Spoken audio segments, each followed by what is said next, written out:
मित्रांनो, तुमचं पुन्हा एकदा GB स्टोरी टेलर या यूट्यूब चॅनलवर स्वागत आहे। आजच्या आपल्या गोष्टीचं नाव आहे तिची बैठक। लेखक संतोष देशपांडे। पण गोष्ट सुरू करण्याआधी जर कोणी या चॅनलवर पहिल्यांदाच आलेले असाल तर त्यांनी या चॅनलला सबस्क्राईब करायला विसरू नका। चला तर मग अजिबात वेळ न घालवता गोष्टीला सुरुवात करूया।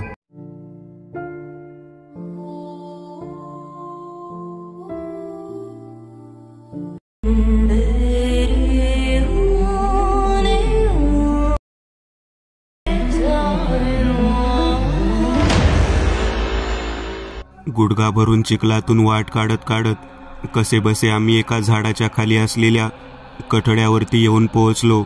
जीव मुठीत घेऊन पळताना मागे बघण्याचे धाडस नव्हतं। सारंगीचा आवाज, तंबोऱ्याचा आवाज, पेटीचा आवाज, ढोलकीची थाप कानावरती येत होती। चंद्या माझ्याकडे पाहत म्हणाला, बाबू, परत कधी नाद करायचा नाही, त्या रस्त्याकडे फिरकायचं सुद्धा नाही।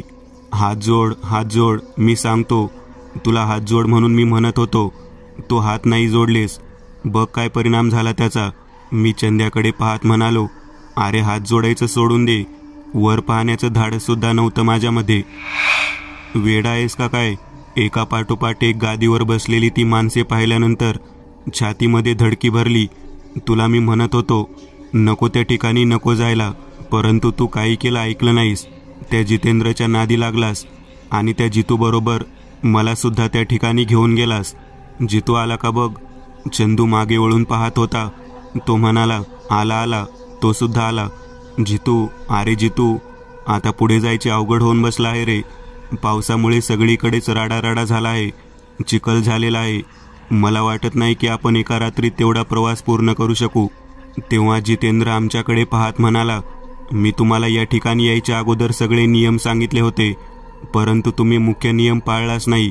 मी तुम्हाला काय म्हणलो होतो की नयनरम्य सुख घ्यायचं असेल तर माझ्यासोबत चला, एका बैठकीला घेऊन जातो। तिची बैठक या पंचक्रोशीत प्रसिद्ध आहे। तुम्हाला सगळं सांगून सुद्धा तुम्ही मी जे सांगतो ते ऐकलं नाही। मी तुम्हाला म्हणत होतो की तिचं नृत्य सुरू झाल्यानंतर तिला दाद द्या, तिच्यासमोर हात जोडून नमस्कार करा। लक्षात घ्या, राजगायिका, राजनर्तकी आणि राजवादक यांचा तिहेरी संगम मी तुम्हाला दाखवायचा प्रयत्न केला होता। मी माझ्या काकासोबत तो प्रत्यक्ष पाहिला होता, म्हणून तुम्हाला घेऊन आलो। परंतु तुम्ही फुटक्या नशिबाचे साले सगळे, तुमच्या नशिबात मुळात काहीच सुख नाही। तुमच्यामुळे मला सुद्धा त्या फंद्यामध्ये पडावं लागलं। आता काय, भोगा कर्माची फळं। तेव्हा मी त्याच्याकडे पाहत म्हणालो, अरे मूर्ख आहेस का तू? आम्हाला कुठे सांगितलंस की बैठक कसली आहे, ती व्यक्ती कोण आहे, ती या ठिकाणी भरते, हे कधी सांगितलंस? तू काही बोलला नाही। तू फक्त म्हणाला आपल्याला बैठकीला जायचं आहे आणि एवढे सुद्धा म्हणालास की त्या ठिकाणी आपल्याला कोणताही त्रास होणार नाही। मग तू सगळे नियम अगोदर जर सांगितले असते तर आम्ही सगळे नियम पाळले असते। आता तू जे काही बोलत आहेस त्यानुसार जर आमचं चुकलं असेल तर आम्ही परत जाऊन माफी मागायला तयार आहोत, परंतु तो जो काही शिक्षेचा प्रकार आहे तो आम्हाला नाही सहन होणार। तू सांग काय करायचं आता? तेव्हा जितेंद्र म्हणाला, मृत्यूपेक्षा शिक्षा भोगलेली बरी। अरे शिक्षा म्हणजेच एक मोठा मृत्यूचा प्रकार आहे, तुला कळत नाही का? तेव्हा जितेंद्र म्हणाला, काय मृत्यूचा प्रकार आहे? रात्रभर आपल्याला 4 फेऱ्या मारायला सांगितल्या आहेत फक्त तिने, मग तिच्या बैठकीत तिचा अपमान केल्यानंतर ती तेवढे तरी करू शकते। आता लक्षात ठेव, आपण 4 फेऱ्या मारून गेल्यानंतर जर तिथे पोहोचलो तर ती आपल्याला तसंच सोडून देणार आहे। ती आपल्याला बरंच काही देऊ शकते, सोबत बऱ्याच गोष्टी आपल्याला प्राप्त होऊ शकतात। तेव्हा चंद्या म्हणाला, ते सोबत काही नाही मिळालं तरी चालेल, परंतु एक लक्षात ठेव, सगळ्यात महत्त्वाची गोष्ट म्हणजे जीव आहे।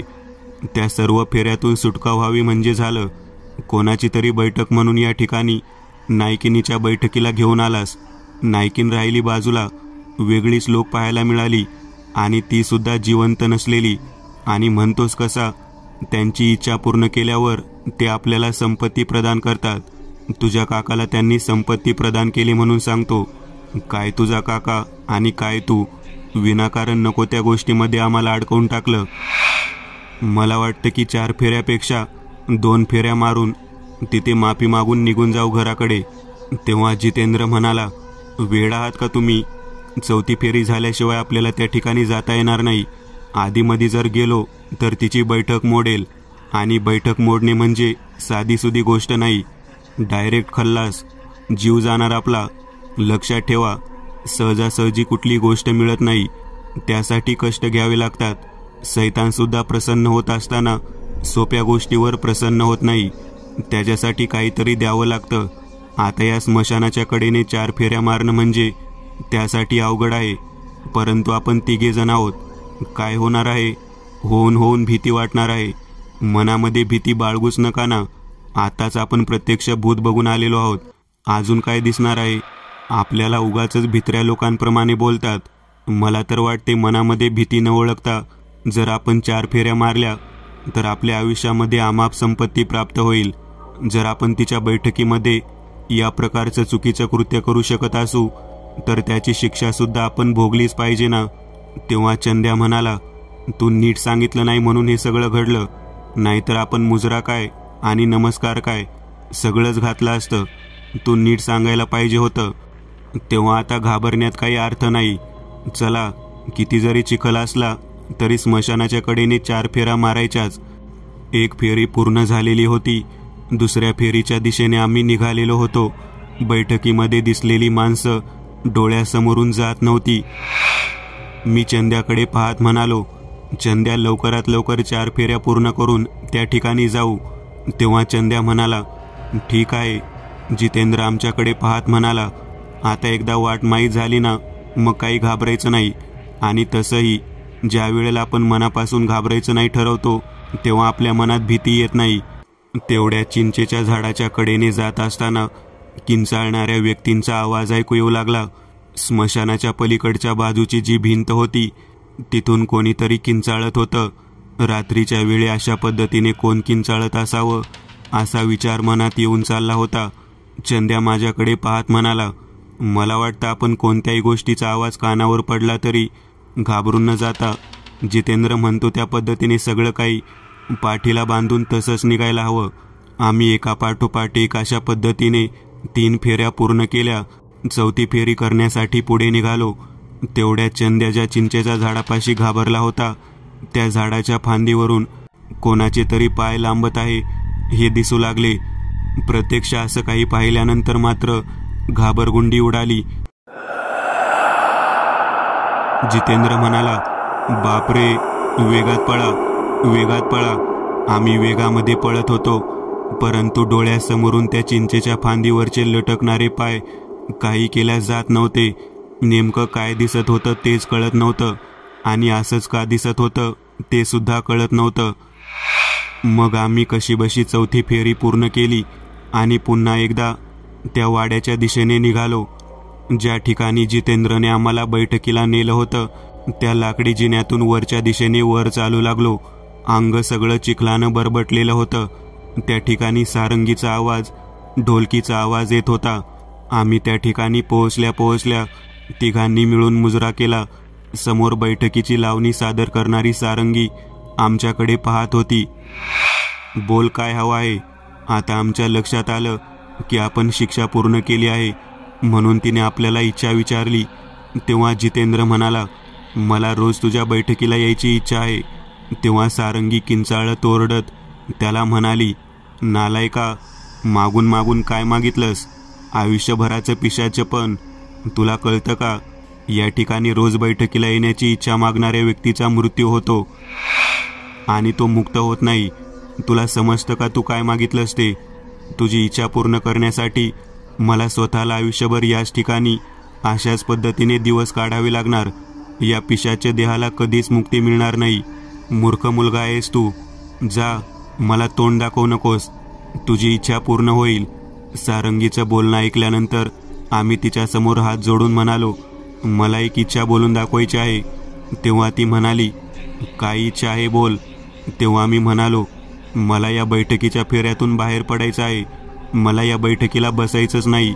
मला यातून सोडव. तेव्हा सारंगी आमच्याकडे पाहत म्हणाली, तुम्ही 3घे जण आला होता ना बैठकीला? एका मित्राने रोज बैठकीला यायची इच्छा व्यक्त केली. तू बैठकीला बसायचं नाही अशी इच्छा व्यक्त केली. तुला बैठकीला तर यावंच लागेल, परंतु तुला बसता येणार नाही. तू फक्त उभा राहून बैठक पाहू शकतोस. आता चंद्याची वेळ होती. चंद्या म्हणाला, मी काय वेगळं मागणार? माझी इच्छा मी आता नाही मागत. 8 दिवसानंतर मागतो. मी सुद्धा यांच्यासोबत बैठकीला येतो, परंतु 8 दिवसानंतर मी जेव्हा इच्छा मागेन त्यावेळेला ती पूर्ण व्हायला हवी. तेव्हा सारंगी त्याच्याकडे पाहत म्हणाली, जशी तुझी इच्छा, पण लक्षात ठेव, बैठक मोडता येणार नाही आणि बैठक चुकवता सुद्धा येणार नाही. जर बैठक चुकवाल तर दुसऱ्या दिवशी जीवानिशी मुकाल. नुसता जीव जाणार आहे तरी या वाड्यासमोर चाळ बांधून नाचावं लागेल. बापरे, हे जे काही ती बोलली ते ऐकल्यानंतर मात्र चांगलेच घाबरलेलो होतो. काय करायला गेलो आणि काय झालं? जितेंद्रकडे पाहत मी म्हणालो, जित्या, नालायका, तुला अक्कल आहे का? मागून मागून काय इच्छा मागितलीस? तर आयुष्यभर बैठकीला बसायची इच्छा मागितलीस. मूर्खा, मृत्यूनंतर सुद्धा तुला या ठिकाणी बैठकीला बसावं लागेल. समजतं का तुला तू काय मागितलंस ते? जित्याला आपण काय मागितलं याचं गांभीर्य नव्हतं. त्याला आनंद फक्त एवढाच होता की आयुष्यभर सारंगीचं सौंदर्य पाहायला मिळणार आणि तिच्यासमोर तिची बैठक, तिची लावणी ऐकायला मिळणार. चंद्या म्हणाला, या मूर्खामुळे मी माझी इच्छा मागितलीच नाही. कारण जेव्हा तू इच्छा मागितलीस तेव्हा मला लक्षात आलं की तुला बैठकीला न बसता उभा राहून तिने बैठक पाहायला सांगितले. जर मी काय मागितलं असतं तर असंच काहीतरी मला सांगून तिने फसवलं असतं. परंतु 8 दिवसानंतर मी संपूर्ण भाग पाहून मगच इच्छा व्यक्त करणार. आम्ही तिथून परत येऊ लागलेलो होतो. आपल्या तोंडातून काय इच्छा केली आणि कशा पद्धतीने वातावरण निर्माण झालं त्या मानाने चांगलंच कळून चुकलं होतं. ज्या गोष्टी नको होत्या त्या घडल्या होत्या. जितेंद्रमुळे, त्याच्या काकामुळे आमच्या आयुष्यात हा चित्रविचित्र प्रसंग आलेला होता. मी विचार करत होतो, त्या जित्यामुळे आपल्याला आयुष्यभर उभा राहून त्या ठिकाणी बैठक पाहायला लागते का काय? तिची बैठक संपवण्याच्या दृष्टिकोनातून काहीतरी उपाय करायला हवा. सैतानाच्या फेऱ्यांमध्ये आपण अडकलो, नको त्या गोष्टीच्या नादी लागलो आणि नको त्या फंद्यामध्ये अडकून बसलो. आता काय करायचं हा एक प्रसंग आमच्या समोर होता. नायकिनीच्या वाड्याकडे जाण्याचं धाडस कोणत्याही गावातल्या व्यक्तीकडे नव्हतं. ओढ्याच्या पलीकडे असणाऱ्या त्या नायकिनीच्या वाड्याच्या दिशेने रात्रीतून येणारा आवाज कोणी ऐकायला सुद्धा तयार नव्हतं. जितेंद्र, चंदन दोघेही जण मला म्हणाले, आपल्याला काही ना काही करून का होईना या सगळ्या गोष्टीतून बाहेर पडायला हवं. मी त्यांना म्हणालो, आपण बाहेर पडण्यासाठी कोणत्या तरी हुशार व्यक्तीची गाठ घ्यायला हवी. तुझ्या काकाला अगोदर त्या बाबतीत सर्व काही बोलायला हवं. आम्ही जितेंद्रच्या काकाला भेटण्यासाठी म्हणून गेलो. काका बाजूच्याच गावात राहिला होता. संध्याकाळची वेळ झाली होती. त्याच्याकडे गेल्यानंतर तो जितेंद्रला, मला आणि चंदनला आलेले पाहून म्हणाला, बैठक चांगली झाली दिसते तुमची. तेव्हा जितेंद्र म्हणाला, कसली चांगली बैठक, नको त्या गोष्टी मागे लागलेल्या आहेत. मग काकांनी विचारलं, नेमकं काय झालं? आम्ही त्याला घडलेली हकीकत सांगितली. तेव्हा तो म्हणाला, मूर्ख आहात तुम्ही सगळे. अरे वेड्यांनो, सरळ सरळ सांगायचं, तुझी बैठक मोडत नाही. वर्षातून एकदा बैठकीला येतो आणि पोतभर धन घेऊन जातो. काय हरकत होती? तुम्ही जोपर्यंत जिवंत आहात तोपर्यंत वर्षातून एकदा तुम्हाला जावं लागलं असतं आणि पोतभर धन प्राप्त करून परत यावं लागलं असतं. तेव्हा चंदन म्हणाला, मी अजून तिला इच्छा मागितली नाही. 8 दिवसांनी मागणार म्हणून सांगितलं आहे. तेव्हा काका म्हणाला, आता तुला चांगली संधी आहे. तू सांग तिला की आम्ही तिघे तुझी बैठक मोडत नाही. वर्षातून एकदा बैठकीला येतो आणि पोतभर धन घेऊन जातो. बघ, तुझ्या या इच्छेमुळे तुझ्या मित्रांची सुद्धा सुटका होईल आणि तुझी सुद्धा. आणि एवढेच नाही तर प्रत्येकाला पोतभरून धन सुद्धा प्राप्त होईल. काकांनी सांगितलेल्या बुद्धी कौशल्याचा आम्हाला हेवा वाटू लागला. काय हुशार व्यक्ती आहे. बैठक तर पाहून आलाच आला, पूर्ण वर्षातून एकदा जाण्याची संधी सुद्धा ठेवली आणि आयुष्यभर पुरेल एवढं धन सुद्धा प्राप्त करून घेतलं. जितेंद्र, तू बावळट आहे, तुला अक्कल नाही, असं म्हणून आम्ही जितूला बोलू लागलो. तेव्हा जितू चंदनकडे आणि माझ्याकडे पाहत म्हणाला, अरे शेवटी काकांनीच आपल्याला सांगितलं ना, त्यातून कसं बाहेर पडायचं ते. चला मग आज रात्री बैठकीला जाऊन येऊ. तेव्हा चंदन म्हणाला, मी आजच तिला वर मागतो. माझी इच्छा व्यक्त करतो. तेव्हा काका म्हणाला, आज काही नाही मागता येणार. तुला 8 दिवसांनी वर मागायला सांगणार. तुला 8 दिवसांनी तुझी इच्छा व्यक्त कर म्हणून सांगणार. तोपर्यंत 8 दिवस तर का होईना तुम्हाला तो त्रास सहन करावा लागणारच. काकाकडे पाहत मी म्हणालो, तो त्रास म्हणजे नेमका कोणता त्रास आहे? तेव्हा काका म्हणाला, तुमची आणि छबूबाईची भेट पडली नाही का? चंदन म्हणाला, छबूबाई कोण? अरे त्या ठिकाणी एक किन्नर आहे. बैठकीची लावणी झाल्यानंतर तो बताशा येतो आणि आवडणाऱ्या व्यक्तीला खोलीत घेऊन जातो. तो त्याचे काय हाल करतो ते त्या व्यक्तीलाच माहिती. अरे बापरे, एक किन्नर त्या ठिकाणी जिवंत आहे तर? तेव्हा काका म्हणाला, अरे त्या ठिकाणी असलेली कोणतीच व्यक्ती जिवंत नाही. तो किन्नर सुद्धा मेलेला आहे. तो नायकिनीचा वाडा गावकऱ्यांनी जाळून टाकलेला वाडा आहे. त्यामुळे तेथे कोणताही व्यक्ती जिवंत सापडत नाही. प्रत्येकजण मेलेलाच असतो. लक्षात ठेवा, मी काय सांगतो ते शब्द. प्रत्येकजण मेलेला असतो. त्यामुळे जास्त काही न करता 8 दिवस त्रास सहन करा आणि 8 दिवसानंतर चंदन, मी सांगितलेली इच्छा तू बोलून दाखव. म्हणजे तू वर्षातून एकदा तुझ्या मित्रांसोबत तेथे जाशील आणि गच्च पोतं भरून धन घेऊन बैठकीवरून परत येशील. तिची बैठक मोडणार सुद्धा नाही आणि तुमची संपत्ती कमी सुद्धा होणार नाही. काकांचं बोलणं ऐकून आम्ही त्या ठिकाणी बैठकीला निघालो. बैठकीला जाण्यासाठी आम्ही तयारी केली होती. आम्हाला माहीत होतं की त्या ठिकाणी गेल्यानंतर आम्हाला पुन्हा एकदा तिचं भूतखेत त्याच पद्धतीने दिसणार आणि त्याच पद्धतीने आमच्यासोबत सर्व काही घडणार. आमच्यासमोर काकांनी सांगितलेली गोष्ट पुन्हा पुन्हा येऊ लागलेली होती.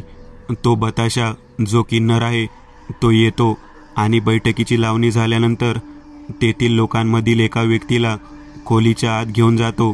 त्याचा त्रास किती भयंकर आहे ही गोष्ट जेव्हा आमच्या डोळ्यासमोर येऊ लागली तेव्हा त्या बैठकीमध्ये जायचं का नाही याचा विचारसुद्धा येऊ लागला. शेवटी काहीही करून 8 दिवसापर्यंत तर का होईना आम्हाला त्या ठिकाणी जावंच लागणार होतं. 8 दिवसानंतर चंदन त्या ठिकाणी स्वतःची इच्छा व्यक्त करून त्याच्या पाठीमागे आणि आमच्या पाठीमागे लागलेला हा पिशाच फेरा घालवणार होता. आम्ही त्या ओढ्यामधून पलीकडे जायला सुरुवात केली. तो संपूर्ण नायकिनीचा वाडा गावातल्या लोकांनी जाळून टाकून एक प्रकारे तो सर्व प्रकार बंद करण्याचा प्रयत्न केलेला होता. परंतु तो प्रकार अजूनही सुरूच होता. स्वतःहून आपण त्याला आमंत्रण द्यावं त्या पद्धतीने आम्ही आमंत्रण दिलं होतं. जितूच्या नादाला लागून कमी वेळेत जास्त पैसे कमवण्याच्या दृष्टिकोनातून सुरू असलेला खेळ आता पुढे काय नशिबात घेऊन येईल ते कळत नव्हतं. शेवटी आम्ही त्या नायकिनीच्या वाड्याजवळ पोहोचलो. सारंगीचा आवाज येऊ लागलेला होता. सारंगी गाणं म्हणत होती. आजूबाजूला बसलेले बैठकीतले लोक आम्ही वर गेल्यानंतर पाहिले.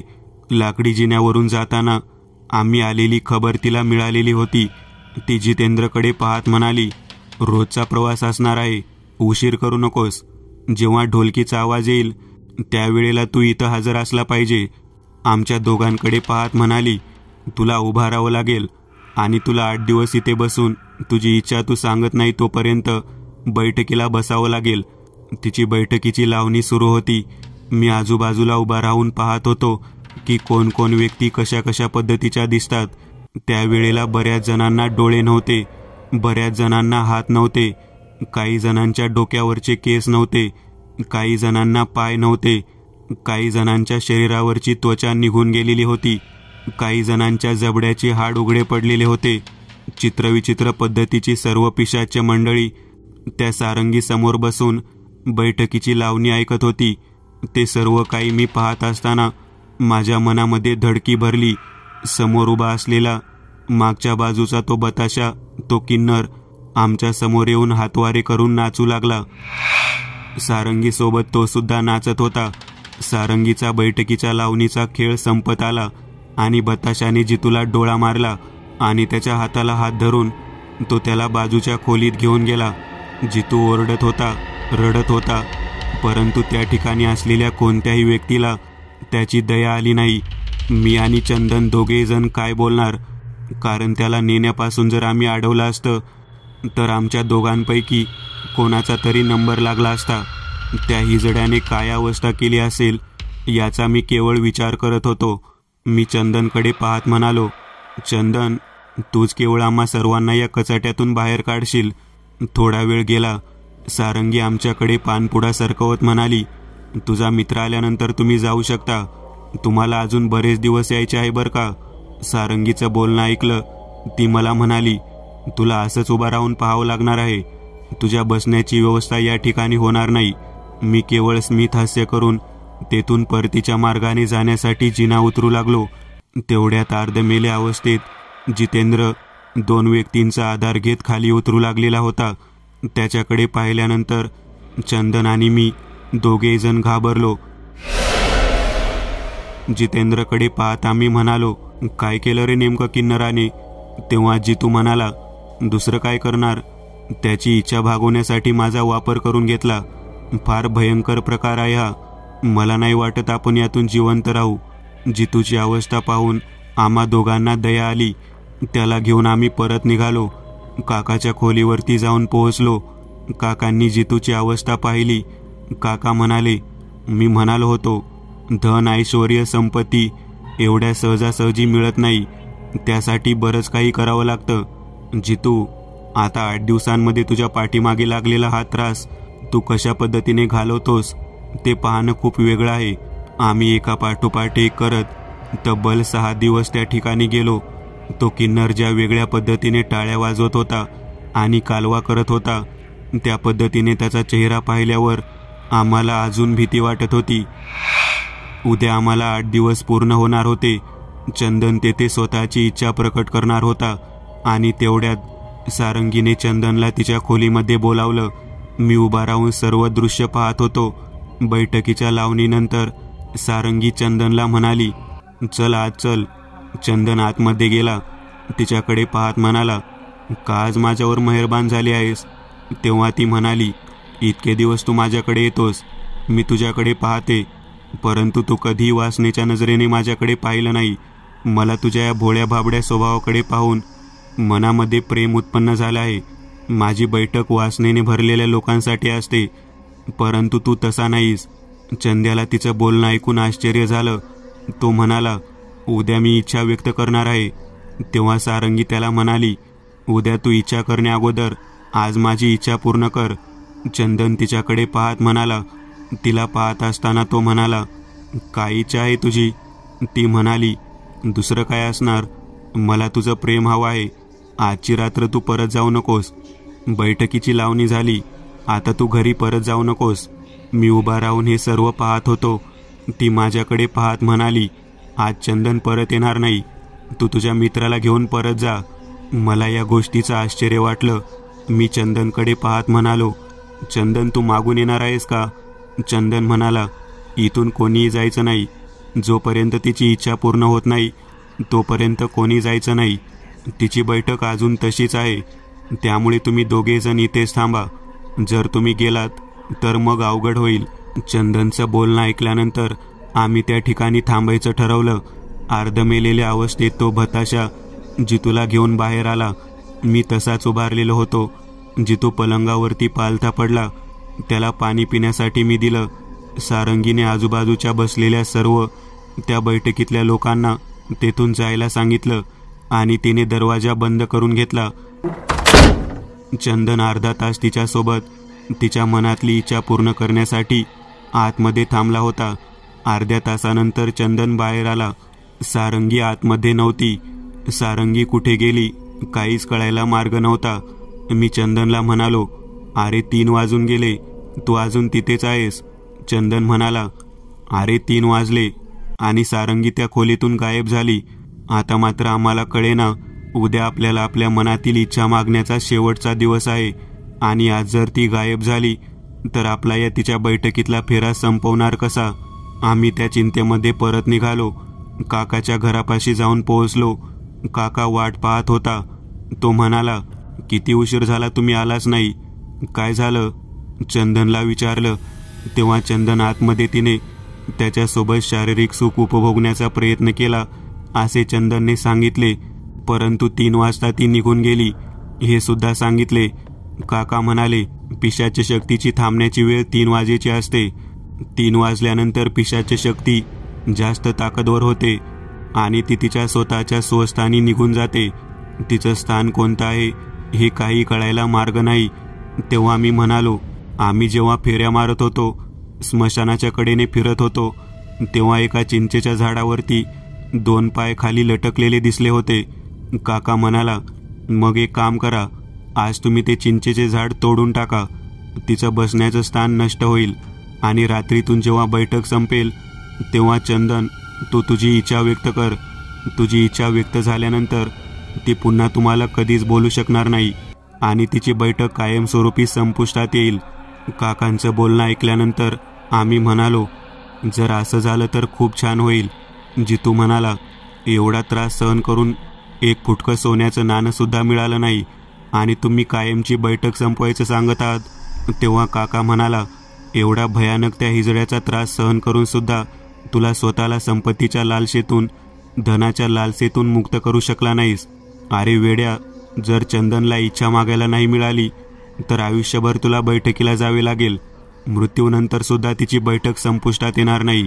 विचार कर, धनापेक्षा स्वतःचं मन खूप महत्त्वाचं आहे. काकांचं बोलणं ऐकल्यानंतर जितू म्हणाला, ठीक आहे. काकांनी सांगितलेल्या पद्धतीने आम्ही ते झाड दिवसात तोडून टाकलं आणि रात्रीच्या वेळी पुन्हा बैठकीला गेलो. बैठकीच्या वेळेला सारंगी त्या ठिकाणी होती. चंदनकडे खूप प्रेमळ भावनेने पाहत होती. बैठकीला आलेल्या सर्वजण खूप आनंदात होते. सारंगी सुद्धा आनंदात होती. ती आमच्याकडे पाहत म्हणाली, आज मी विशेष बैठक केलेली आहे. चंदन माझा मुख्य अतिथी आहे. चंदनकडे पाहत तिने हातवारे करून नृत्य सादर करायला सुरुवात केली. बराच वेळ नृत्य वगैरे सादर करून झाल्यानंतर तिने चंदन समोर एक नजराणा आणून ठेवला. त्याला म्हणाली, माझी बैठक मोडू नकोस. वेगळं वर वेगळी इच्छा मागू नकोस. हे धन घे आणि रोज या ठिकाणी येण्याची इच्छा तू माग. तेव्हा चंदन म्हणाला, मी जी इच्छा मागील ती इच्छा पूर्ण करावी लागेल, हे तू मला म्हणाली होतीस. चंदन तिच्या समोर उभा राहून म्हणाला, पिशाच्या योनीतून तुझी मुक्तता होण्यासाठी, माझ्या मित्रांच्या पाठीमागे तुझ्या बैठकीचा फेरा लागलेला मुक्त होण्यासाठी मी आज तुझ्या पुढे एक इच्छा मागत आहे. तुझी बैठक संपुष्टात येऊ दे. तुझं सगळं धन तुझ्या झाडाखालीच मिळू दे आणि तुमच्या सर्वांची या पिशाची योनीतून सुटका होऊ दे. तिने हे जेव्हा शब्द ऐकले तेव्हा ती खूप आनंदाने चंदनकडे पाहत म्हणाली, आजपर्यंत वासनेने बरबटलेले बरेच जण पाहिले, परंतु स्वतःच्या फायद्यामध्ये दुसऱ्याचं हित जपणारा पहिला व्यक्ती पाहिला. एका क्षणात तिची बैठक अचानक गुप्त झाली. सर्व मंडळी दिसेनाशी झाली. जितू आमच्याकडे पाहत म्हणाला, मित्रांनो, तिची बैठक कायमची संपली. आपल्या पाठीमागची पीडा चंदन तुझ्यामुळे निघून गेली. आम्ही चंदन समोर ठेवलेला नजराणा घेऊन तेथून परत निघालो. काकाजवळ जाऊन पोहोचलो. काकाला घडलेली घटना सांगितली. काका सुद्धा आनंदित झाला. तो म्हणाला, चंदन, तू तर खूप हुशार निघालास. तू जे काही बोललास त्यावरून मला वाटतं त्या झाडाखाली, जे झाड तुम्ही तोडलं त्याच्या बुडाखाली आम्हाप संपत्ती प्राप्त होणार. आम्ही दुसऱ्या दिवशी त्या ठिकाणी गेलो तेव्हा त्या ठिकाणी 1 नव्हे 2 नव्हे 7 लोकांचे हाडाचे सापळे आणि त्याच्या खाली सोन्याचे पेटारे आम्हाला सापडले. ती अवस्था, ते ठिकाण त्या सारंगीचं कायमचं बंदिस्त झालं होतं. तिची बैठक कायमची संपुष्टात आलेली होती. एक भयानक बैठकीचा सत्र केवळ चंदनने दाखवलेल्या माणुसकीमुळे संपलेलं होतं. मित्रांनो, आज पुरतं एवढंच. तुम्हाला जर काही गोष्ट आवडली असेल तर नक्की लाईक करा. तुमच्यापैकी बरेचसे जण व्हिडिओ लाईक न करताच पळून जातात, पण हा जर व्हिडिओ तुम्ही लाईक केला तर मला जरा बरं वाटेल आणि असेच भारी भारी व्हिडिओ बनवायची माझ्यात एनर्जी येईल. त्यामुळे नक्की लाईक करा आणि अजूनही कोणी या चॅनलला सबस्क्राईब केलेलं नसाल तर लगेच सबस्क्राईब करून टाका आणि बाजूची घंटी ती मात्र दाबायला विसरू नका. देवाची घंटी आहे ती. चला तर मग पुन्हा भेटूया अशीच एक आगळी वेगळी गोष्ट घेऊन पुढच्या